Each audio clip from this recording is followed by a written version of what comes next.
முருக வழிபாட்டில் சேவல் முக்கியமான இடத்தை பெறுகின்றது.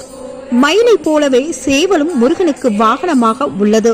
கடவுளான முருகப்பெருமான் வீரமிகுந்த சேவல் கோழியை ஏந்தி நிற்கின்றான்.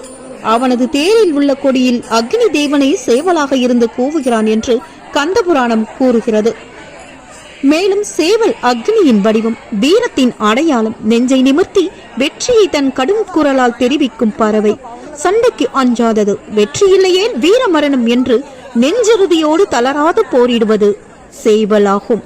இந்நிலையில் முருகன் ஆலயத்தில் நடந்த சிறப்பு பூஜையில் பெண்கள் முருகனின் பாடலை பக்தி பரவசத்துடன் பாடிக்கொண்டிருந்த வேளையில் சேவல் ஒன்று அந்த பாடல்களை ரசித்த வண்ணம் வீர நடை போட்டு சென்ற வீடியோ தற்பொழுது வைரலாகி வருகிறது.